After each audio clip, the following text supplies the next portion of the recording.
Hormuz প্রণালী পুরোপুরি বন্ধ করে দেওয়ার ঘোষণা দিয়েছে তেহরান। এমন পরিস্থিতিতে দুটি ভারতীয় পতাকাবাহী জাহাজে হামলার পর ইরানের রাষ্ট্রদূতকে জরুরি তলব করেছে নয়াদিল্লি। এদিকে দ্বিতীয় দফায় ইরান যুক্তরাষ্ট্র বৈঠক প্রসঙ্গে ইরানের স্পিকার বাঘের গালিবাফ বলেছেন, যুক্তরাষ্ট্রকে বিশ্বাস করা যায় না, যে কোনো সময় হামলা চালাতে পারে। আর জবাবে ট্রাম্প বলেছেন, তেহরান চালাকি করে চুক্তি এড়িয়ে যাওয়ার চেষ্টা করছে। ক্রাঞ্চি রোলের ভিতর চকলেট ক্রিমের ফিলিংয়ে অল টাইম ক্রিম রোল, মুখে দিতেই স্পেশাল ইনসাইড। হরমুজ প্রণালীতে স্থানীয় সময় শনিবার ভারতের পতাকাবাহী জাহাজে গুলি ছুড়ে ইরান। এ ঘটনায় ইরানি রাষ্ট্রদূতকে তলব করেছে নয়াদিল্লি। এছাড়াও যুক্তরাজ্যের একটি তেলের ট্যাঙ্কারে হামলার অভিযোগ উঠেছে।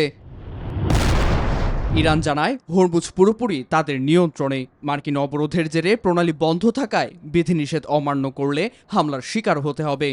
আইআরজিসির ব্রিগেডিয়ার জেনারেল হুমকি দিয়েছেন প্রতিদিন 15 মিলিয়ন ব্যারেল তেল আটকে বিশ্বের জ্বালানি বাজার ধসিয়ে দেয়ার।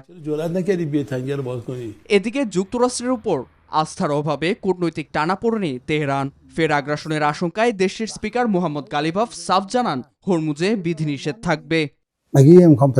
হরমুজ প্রণালী আমাদের নিয়ন্ত্রণে। আমাদের পাতা মাইন অপসারণের চেষ্টা চালিয়ে যুদ্ধবিরতি লঙ্ঘনের চেষ্টা করেছিল, এখন অবরোধ দিয়েছে।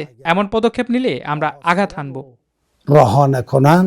এ সময় পাকিস্তানে আলোচনার কিছু বিষয় বিবেচনা করা হচ্ছে জানিয়ে যুক্তরাষ্ট্রেও যে কোনো সময় হামলা করতে পারে বলে আশঙ্কা প্রকাশ করেছেন তিনি।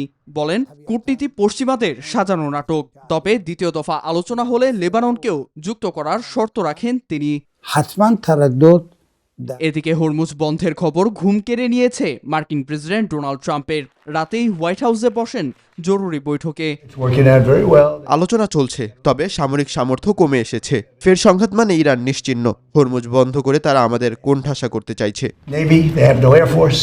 বৈঠক শেষে এক মার্কিন কর্মকর্তা জানিয়েছেন, তারা ফের সামরিক সংঘাতের আশঙ্কা করছেন। আর এমনই পারস্পরিক অবিশ্বাসের মধ্যে পাকিস্তানে চলছে শান্তি আলোচনার প্রস্তুতি। নীরব দাস, নিউজ 24।